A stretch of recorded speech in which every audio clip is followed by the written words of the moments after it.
Greetings, fellow visitors. This is Upgrade Terminal, a Star of Providence fan cast. I'm Malachi. And I'm Nick. Welcome back to the facility.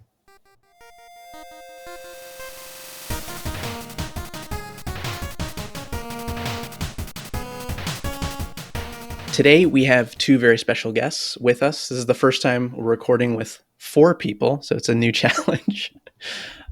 We are talking to the biggest contributors to the Star of Providence Wiki, Coolant and Rutabaga. You guys want to introduce yourselves? Hi, I'm Coolant. I'm the admin over at the Star of Providence Wiki, one of, I think, 2. I think Lilac is the other one. Hi, I'm Rutabaga. I am a fairly new, or like a relatively new member of the Star of Providence community.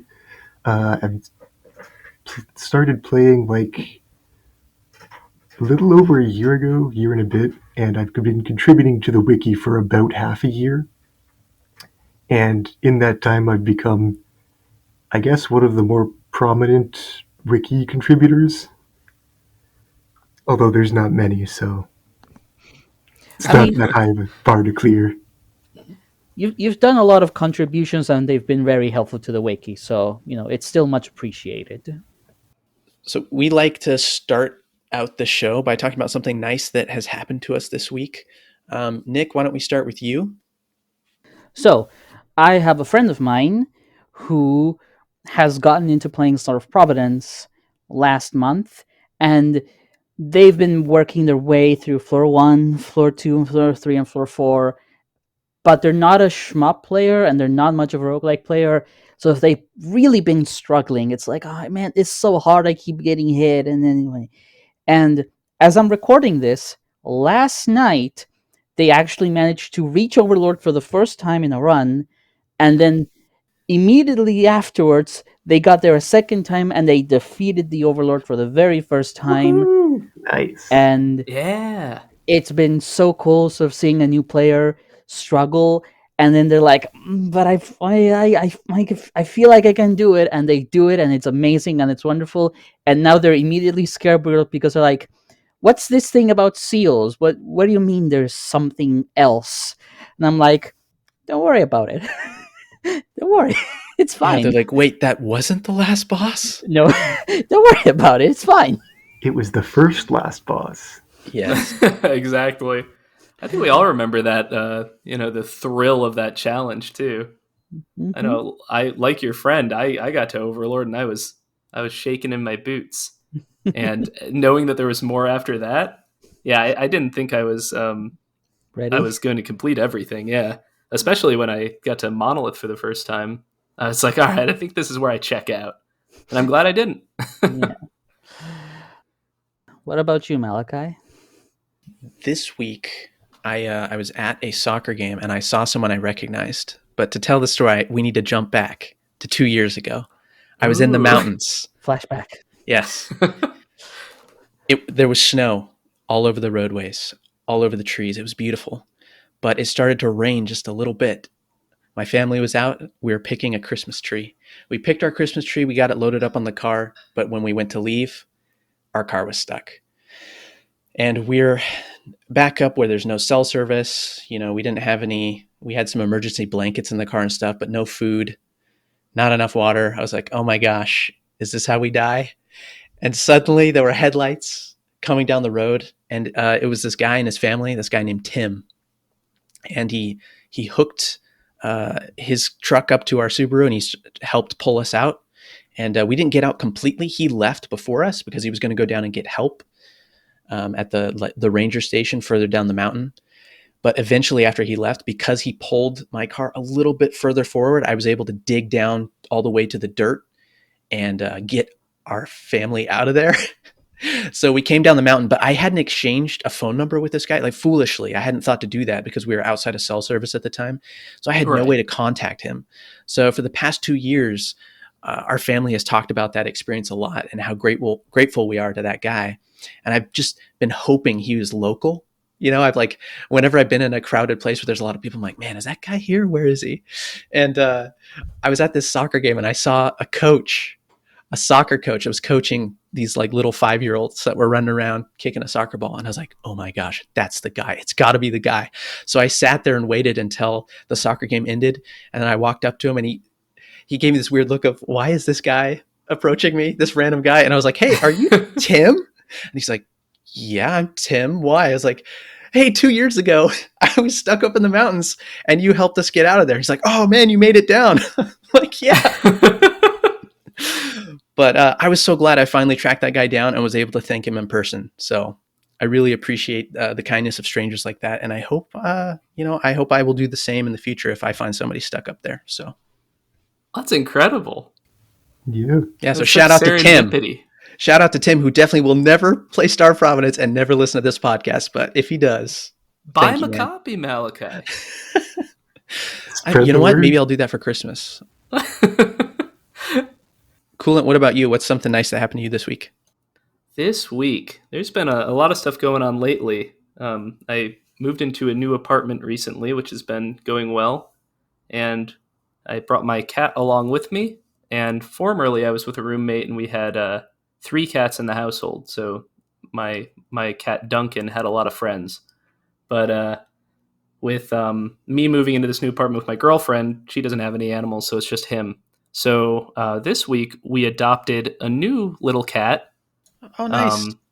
So he's stomping around. Well, he's stomping around a bathroom right now because he's been banished for for the recording session. Oh no! As has Duncan, who is very loudly protesting the recording of this episode. But yeah, very exciting. His name is Alyosha, and he's a cute little cat. I posted a very blurry picture of him on the Discord server. It's in like the off-topic channel. But yeah, very excited to have a new little buddy for Duncan. We haven't introduced them yet because, cats. But we're probably going to introduce him tomorrow slowly, see where it goes. But yeah, excited. Cool. Yeah, congrats. That's exciting. Why do I recognize that name? Is that from some Russian novel? Yeah, it sure is. It's from Brothers Karamazov, yeah. Awesome, okay. It's a novel I've never finished reading. I've started it a couple times. I need to go back and read it now in honor of your cat. I'm going to get flack by saying, it's aight. Rutabaga, what's something nice that happened to you? Oh yeah, this week, even before this week, I've been playing a lot of Void Stranger, which, by the way, play Void Stranger. I'm obsessed, Ruta. For the record, I have bought Void Stranger, and I have yet to play it, and I'm avoiding spoilers as strongly as I can. Yeah, don't worry. We're not going to say anything. Anyway, this week, I routed a speedrun of the game and did like a first attempt that was very messy to do like an all crystal speedrun. Very minor spoilers that crystals exist. But yeah, it's been a lot of fun. I haven't recorded it or uploaded it anywhere. I'm going to do another one, which is like hopefully an actually good attempt. But it's like, my first one was 2.5 hours. I think I can get it sub 2 pretty easily. Holy smokes. I don't know how much lower I can get it from there, but yeah, it should be so interesting. Awesome. It's really fun to route. There's a lot of interesting tools to use to get around. Yeah, there are cool decisions to make in a run like that. That's really cool. I'm glad I won't get to interact with it for the next 3 months as I play through the game. That's the fun thing about Void Stranger, is that it's a game that I think everyone wants to talk about, but no one actually should. Yeah. Yeah, I'm hearing this and thinking wow. I played it for a few hours and I can't even grasp what it is yet. I don't. So I'm like, whoa, someone's already speedrunning this? That seems incredible. Just keep going. That's so cool, though. You'll have to keep us updated on the speedrun status. Yeah. I'll probably have a video up at some point. I will be happy to watch it in 6 months. Likewise. The first question we want to ask you guys is kind of what we ask everybody, because it's always interesting to hear this, but how did you first find Star of Providence? I discovered Star of Providence, I think it was a Steam recommendation, one of those ones that just pops up in your store. And so I wish listed it. And I think pretty much every time the one of the major sales comes around, I check my wish list, see what's in there, and sure enough, saw it was, I don't know, probably on like a 20% discount or something, and grabbed it back in 2017 at the end of the year. Steam did a good job. Oh Go yeah, Steam. somehow, yeah, really great. The algorithm, basically. The algorithm fed Yeah. you Star of Providence. Yeah, I was looking at that, and the fun little tidbit from this too is that on the same sale, I also bought Enter the Gungeon, so which has a reputation in the Discord, the Star of Providence Discord.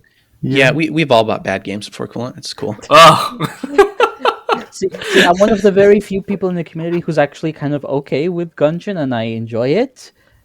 So, as far as I'm concerned, you bought two good games. Just one grabbed you more than the other, and that's fine. one was definitely better than the other. I enjoyed my time with Gungeon though. It's all right. I just thought that was funny. Bought them on the same sale. Yeah, that is funny. What about you, Rutabaga? How'd you find Star of Providence? For me, it was last year during the Steam Summer Sale. There was a conversation happening in the Downwell Discord where multiple people, I think including Malachi, recommended then Monolith, now Star of Providence. And I kind of just checked it out on a whim. I didn't think I'd like it based on the trailer. And then I started playing and it was like, oh yeah, this is a good game. And then I just became obsessed with it. Awesome. I know I recognize you from the Downwell server because you're in there all the time, but I didn't know you found Star of Providence through Downwell. Yeah. That's actually really great. I think it's funny how the Downwell community kind of like intermingles with Star of Providence. It seems like, I guess maybe it's just like indie roguelike scene is all kind of interwoven. Yeah. Because they're both kind of I don't know, fast, or not fast paced, but kind of smaller roguelikes in terms of run length. I think it also has to do with the fact that Ojiro Fumoto played Star of Providence and recommended it, publicly. Oh, I didn't know that. So that has always been something that gets brought up in the Downwell community. And then the fact that, Star of Providence, there's mechanics directly inspired by Downwell, and the developers of Team D13 have spoken highly of Downwell's game design. So I think that kind of helps in that overlap. Yeah, there's a lot of mutual appreciation between devs. I was like, hey, you made a cool game. Thanks, you too. And that's how it gets shared. Well, it makes sense because if someone made a game you really like, and then that person says, this game is cool, I perk up. I'm like, ooh. Yeah, I do really like that about our community. We have a lot of that. Yeah, I probably wouldn't have played Zero Ranger if it wasn't for the Star of Providence community. Oh, so glad you did. Yeah, it was worth it. Yeah, these two games are particularly well intermingled with each other. So after finding the game, you both began contributing to the wiki. And I was curious because I'm not someone who has ever contributed to a wiki.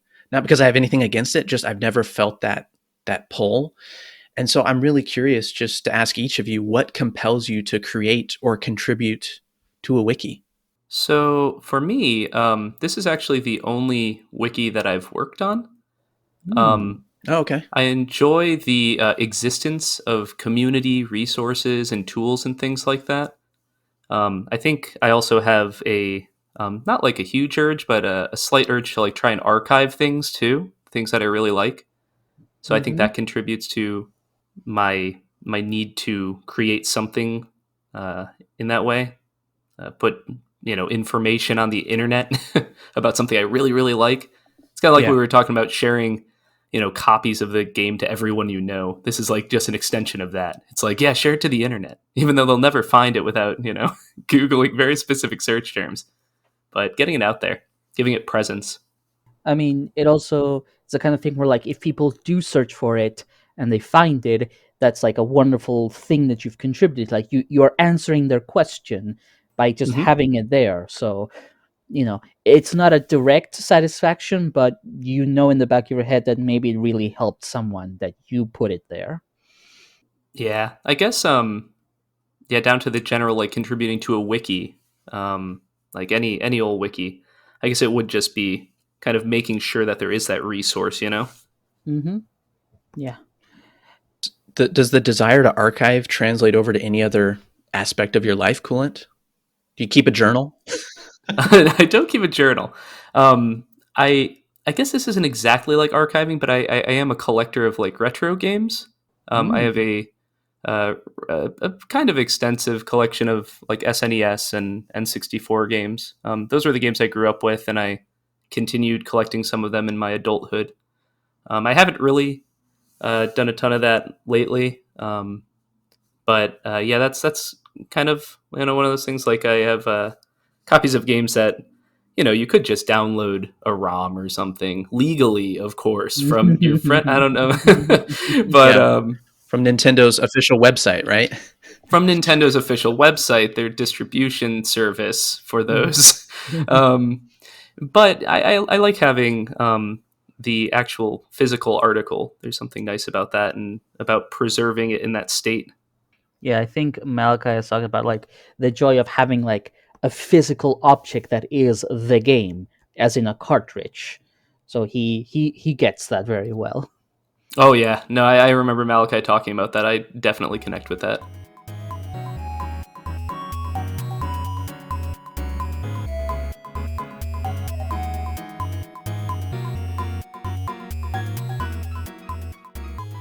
And Rutabaga, what about you? What compels you to contribute to the wiki? Uh, for a while I didn't. I just like played the game and used the wiki. This is also the first wiki I've ever worked on, like Coolant. Um, but for me, it was just kind of like every other game I've played either already has a wiki that has everything I would want from a wiki, or was like too small and niche to necessitate a wiki, or like to warrant one. But with Star of Providence, it's like there's this like partially finished wiki, and it's just like, oh, there's so many things I would want this wiki to have. And for a while, just like, okay, they're working on it. It'll improve over time. And then after a while, like, no offense, but the wiki work is kind of slow, and it's just like, to some extent, if I don't do this, like, nobody will. Like, I don't like. Oh, I was just gonna say, Rutabaga, you fell for my trap.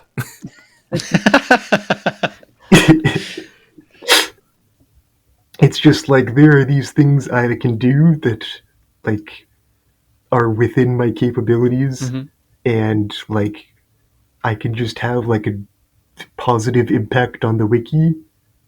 At some point, it's a matter of like taking matters into your own hands. It's like, well, if I want this to exist, I have to do it myself, which is the impetus of a lot Yeah, of creative work, or in this case, like wiki work. It's like, well, I want this to be a resource that's available.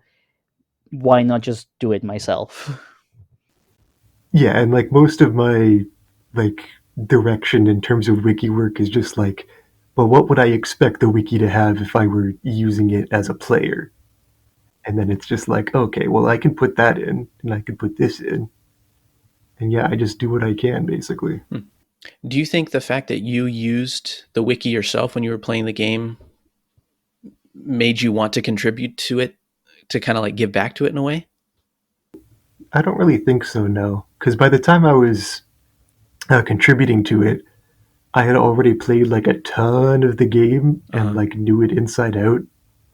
So it was just like it's kind of just like instead of answering questions on the Discord, I can just put that information into this one resource, and just people don't have to ask questions as much. You can just link to the wiki every time someone asks the question, right? Yeah, You just do one of those sassy "let me Google that for you" kind of things. Yeah.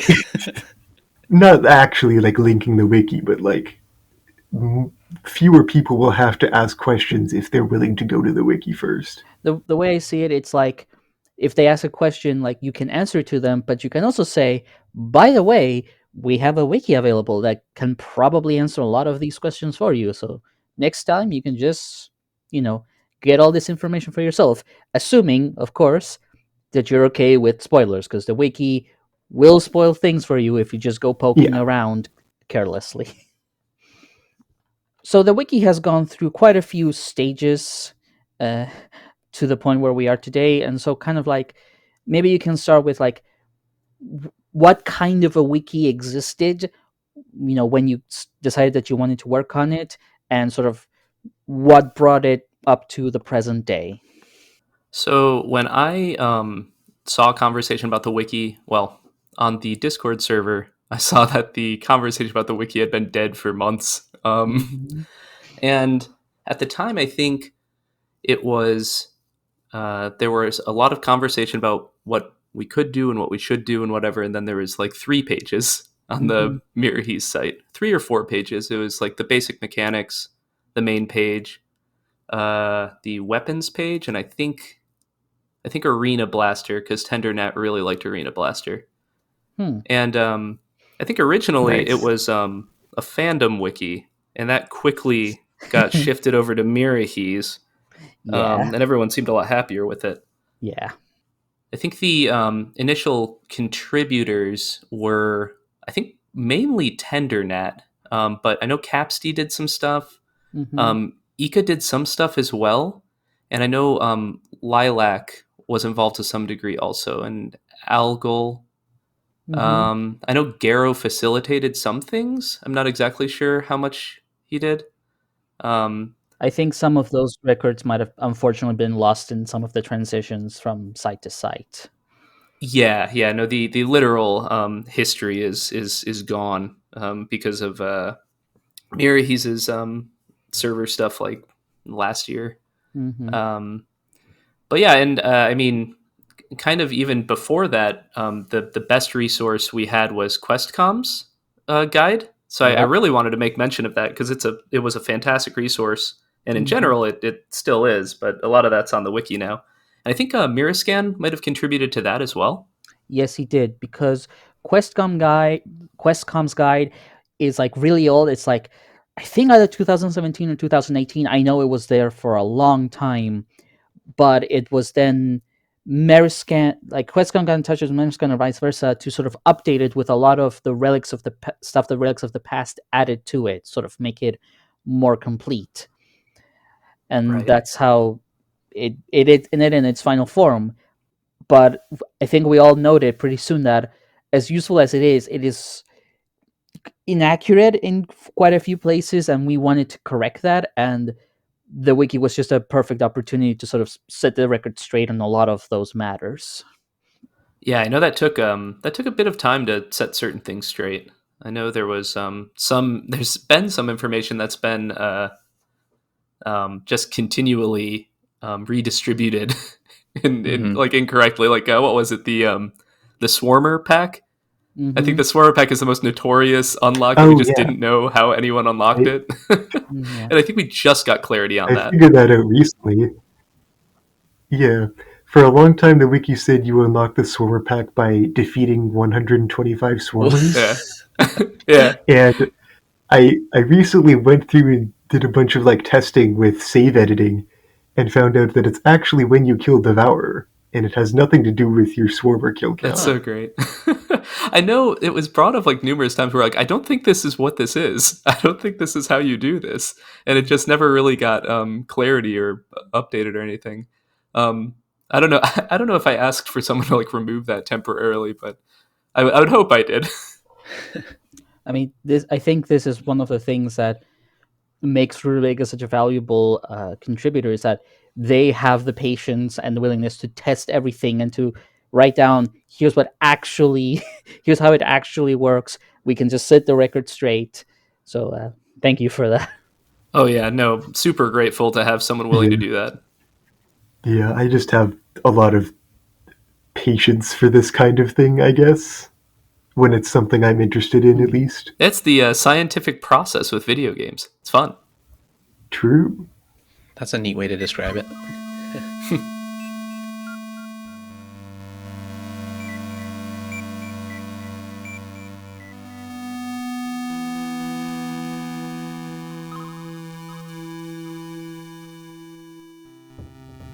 So, for both of you, what has been the most challenging part of editing the Star of Providence Wiki? Um, because of its roots, I think initially the fandom search engine optimization stuff. Because whenever you would look up at the time Monolith Mm-hmm. wiki, you would get the fandom first, and then you'd get a bunch of junk about actual real world monoliths and whatnot. Yeah. So that was challenging. It was frustrating, but surprisingly, it worked out like pretty well in a relatively short amount of time. I think it was just a couple months where we started popping up a lot more frequently. So really, I guess even more so, it was getting anyone else's interest in it. Mhm. I knew that I wouldn't be able to prioritize tackling everything, and even now, I have a hard time prioritizing time for that. Um, and I also knew that I wouldn't be able to track down every single little detail about the game myself. Mhm. So I knew I would need to get people interested. You need And to trap innocent people like Rutabaga into helping you edit the wiki. that's exactly right. So I built a little foundation. It's like it's like one of those old west towns with the the cardboard or like wooden like frames of buildings, and Rutabaga opens up a door and is like, "Wait a minute, there's nothing here." No, luckily, I think by the time Rutabaga got there, it was more than just the outline of a western town. It was a little more filled in than that. But yeah, it took several months to build a foundation that actually got I think initially Stav Bearer Yeah. into helping out. I think he was one of the first contributors who was really pretty avid about it. Mm-hmm. Um, but yeah, and I think that was gosh, that was probably into early 2022. I think work really started in like October of 2021. So it took a while. So recruitment was essentially the toughest part. Oh, yeah. Getting anyone to spend time doing something that like is a little intimidating and kind of tedious, you know? Rutabaga, what say you? Uh, for me, I think the hardest part of wiki work is like writing, because I'm just not very good at that in general. Like I love uh, like researching stuff about the game and like making tables with all of these like shop price values and stuff. That's the part I really like. Writing like paragraphs and the like connective tissue of the pages is like a lot harder because most people when writing they write too much and they have trouble being concise. I have the opposite problem where I condense things too much and it doesn't flow well at all. So I have like yeah I just get like I guess self conscious about like repeating myself. Like I've already said this, I don't need to say it again. But like you're supposed to say stuff multiple times in like different phrasings to make it stick.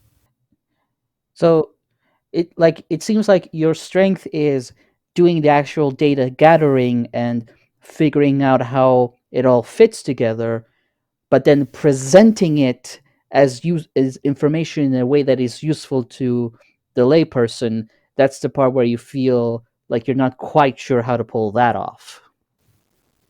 Yeah, more or Hmm. less. I think that makes us quite the dream team, Rutabaga. I love the writing element. I guess so. That's why we brought the both of you here.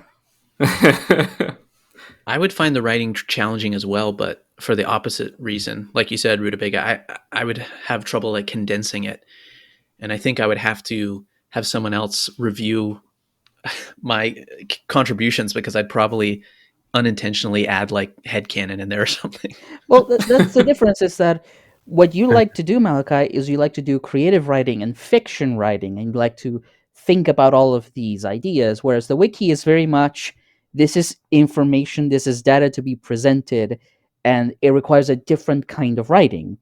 And Mm-hmm. I feel it might be worth bringing up here that I think at one point, Coolant, you sort of devised like a kind of a style guide as to how people should write for the wiki when they want to contribute, right?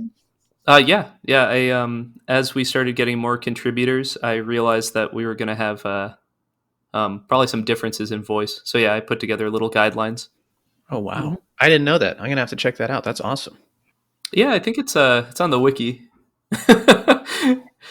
No, I remember because it was part of Coolant's effort to sort of make sure that people could contribute, but the wiki as a work felt consistent with itself. Yeah, that was the ideal. I always have trouble like not using the word "you," like when describing something. Oh, if you do this, like no, you have to say, oh, if the player does this, and it feels so awkward saying the player that many times.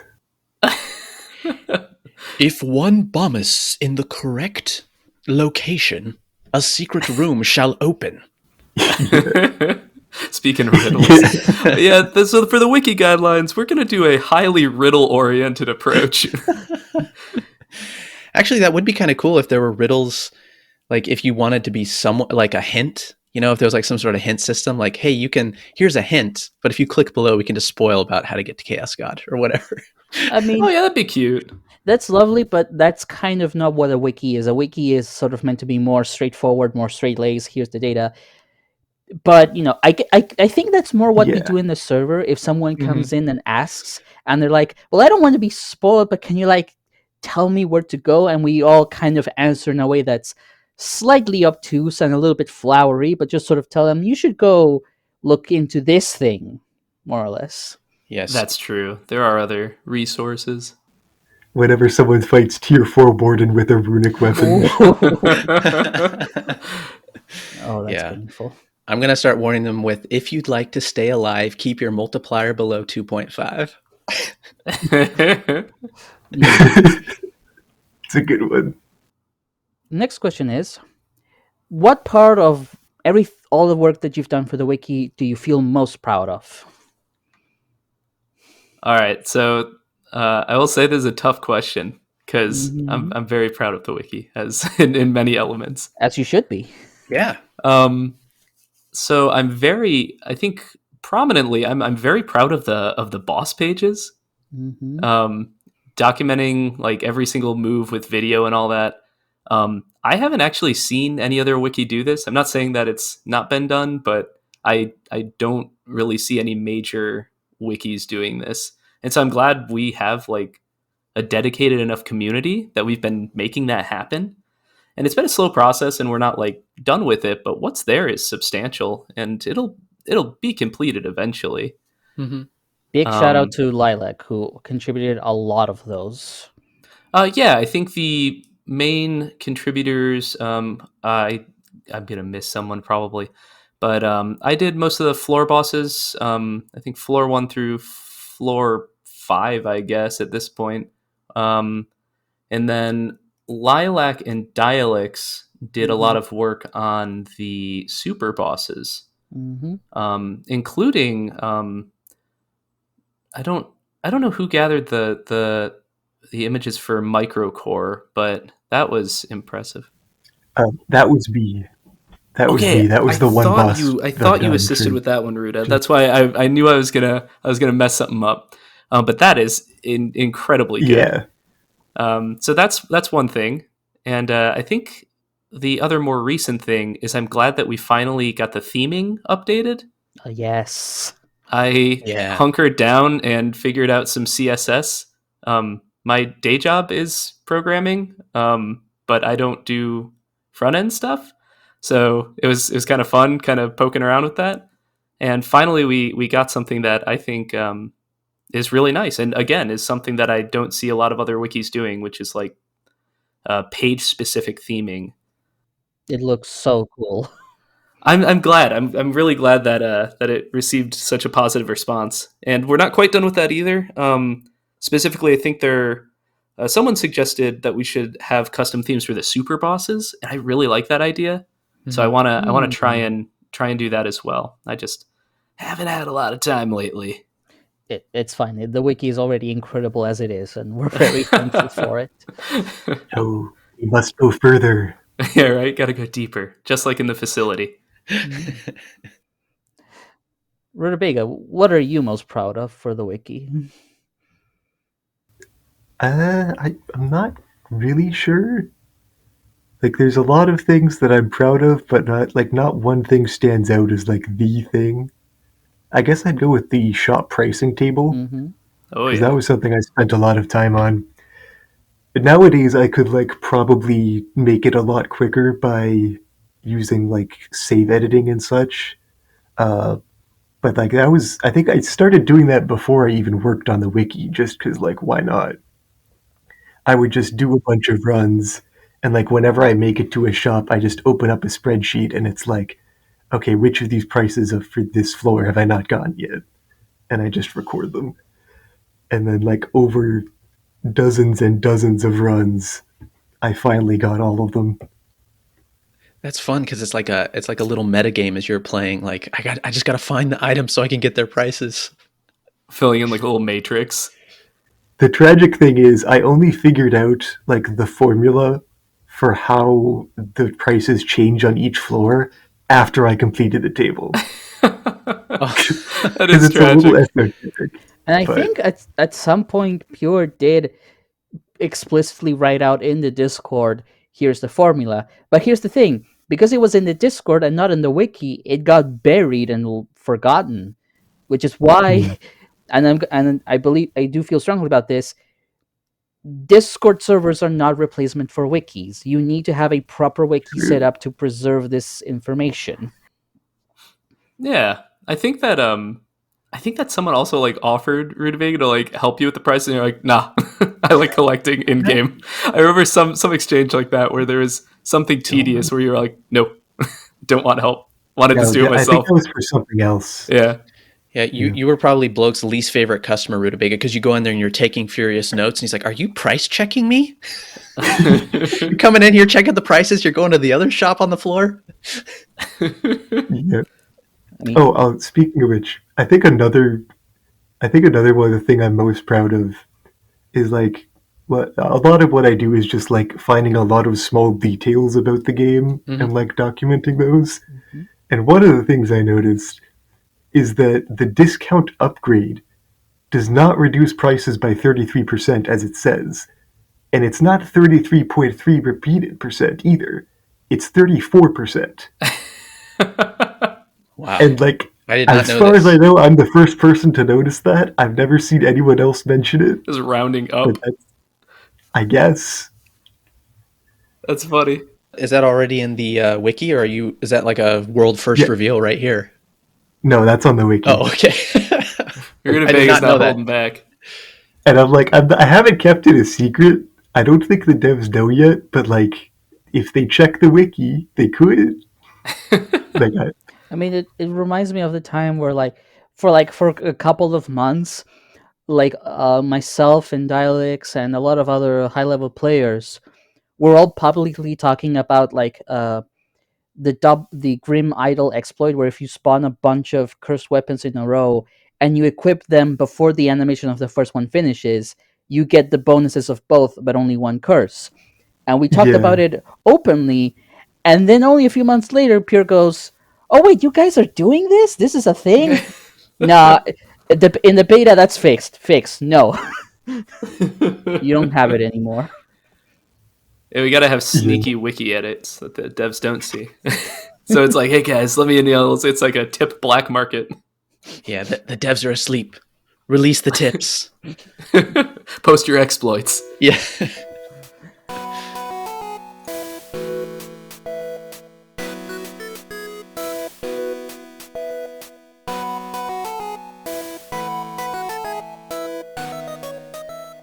So I'm thinking about the pending update and how much content that is seemingly going to add to the game. Um, are you both looking forward to that and having a lot of new things to start cataloging and adding to the wiki?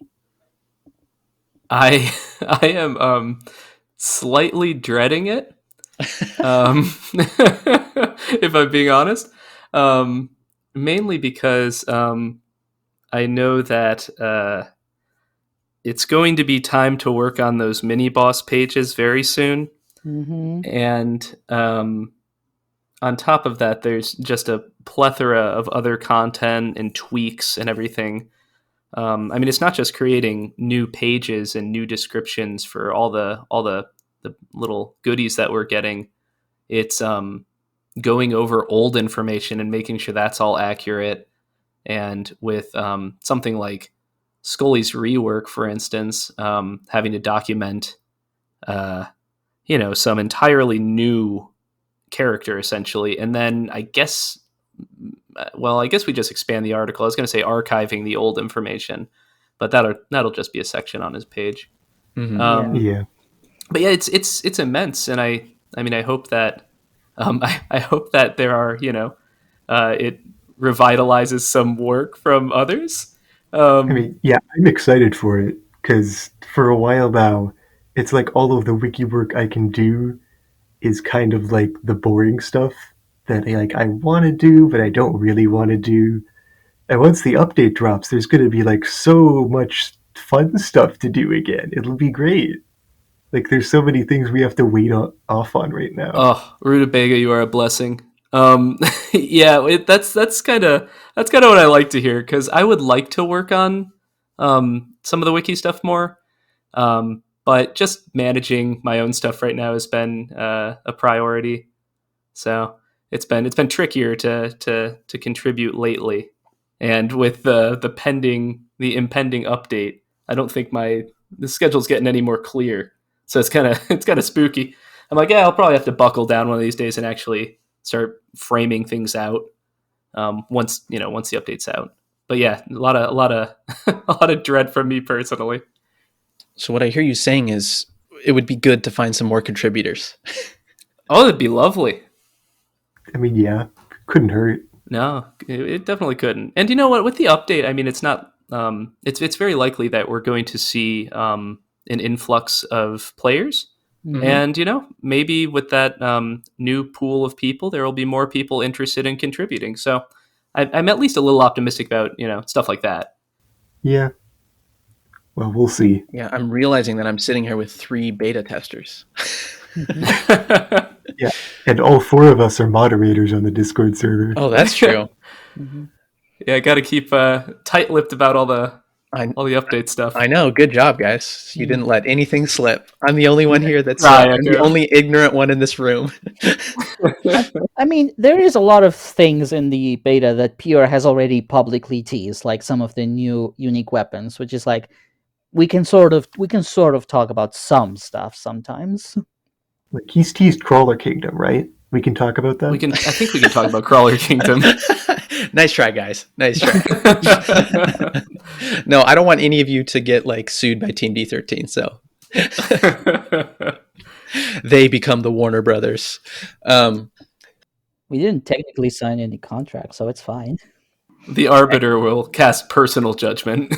Yeah, That's true. So for anyone listening to this that's curious, what would be the best way that they can aid in writing the wiki at this time? Well, the most obvious form of help or contribution is to read it and let us know if there are any errors or missing details, even grammar mistakes. I mean, ideally someone would go in and just tweak that themselves, but if we get informed about it, it's not difficult to do.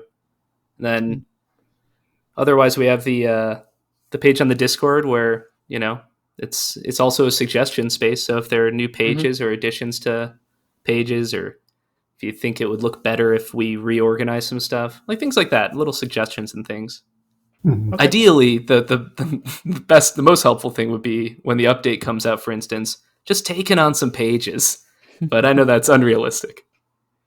I think just if you're going through the wiki already and looking for errors and typos and stuff, it's not that big of a leap to just make an account and edit it yourself. Because I know doing the source editing is intimidating, but if you're just editing text, it's not that hard to find where the paragraph is in the source code and just change it. Yep, and I know that we have had numerous people in the community that have hey, just made an account on the wiki, just changing a couple little things. And I go in, I check it out, and just making sure our grammar is good. And I mean, that's helpful. It doesn't have to be dedicate your life to the wiki. Anything helps. Yeah, we've also had, I know there was, I can't remember his name off the top of my head, but there was one guy who came in and just did a bunch of work on the achievements page and then just kind of dipped. It's like, this is what I wanted.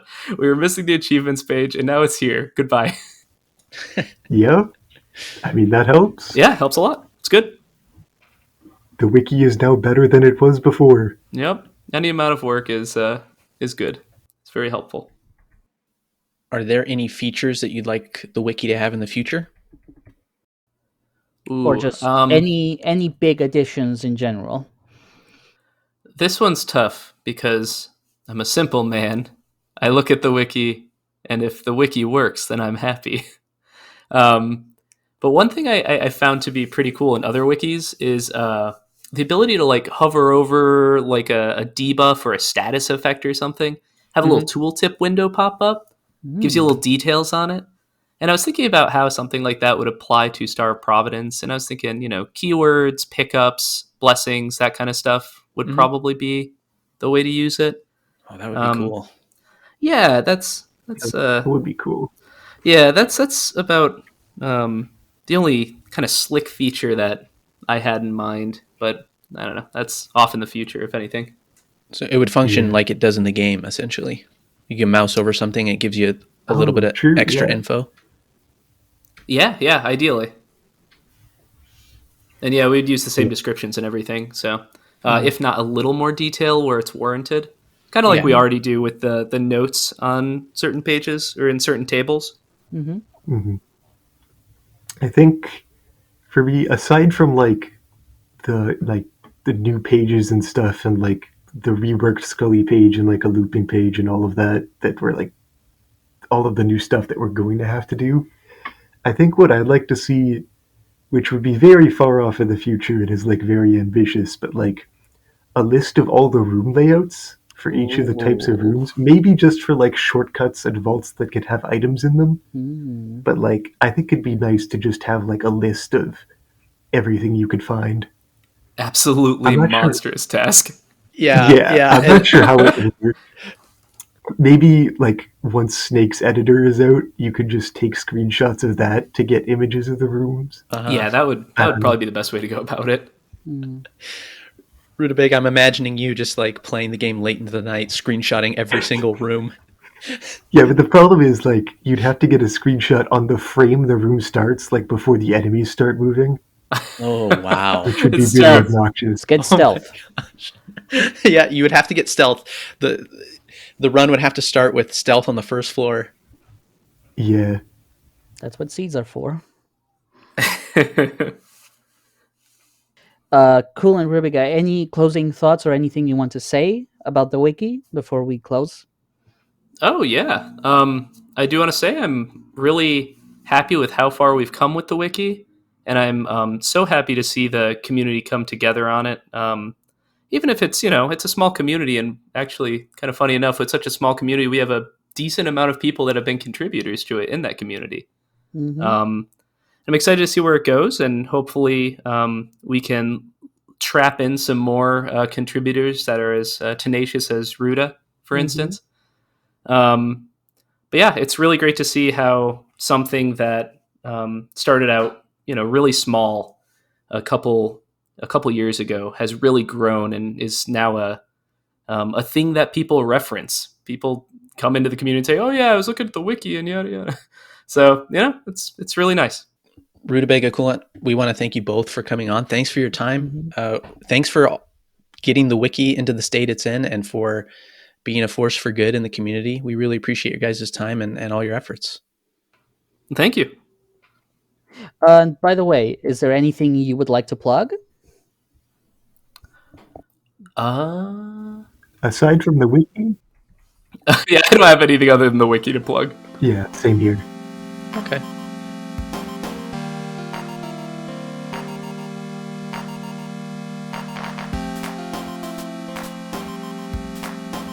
Thanks so much for listening to our Star of Providence fancast. Big thanks to Garowslaw for allowing us to use his music and sound effects. Be sure to check out all of the Star of Providence soundtracks on Bandcamp, the base game soundtrack, the Relics of the Past soundtrack, and the 5th Anniversary Edition soundtrack. If you have any comments or suggestions for the show, you can reach out to us on our Discord server. We'll post the server link in the show description. And don't forget to go sign up for the wiki, at least read it, become a contributor if you can. Yeah, everyone is welcome at the wiki, and there and in the Discord server, you'll find fellow pilots to talk with and discuss the show. Thanks for listening. We'll hope you'll join us next time. This is what you came for, isn't it? So be it.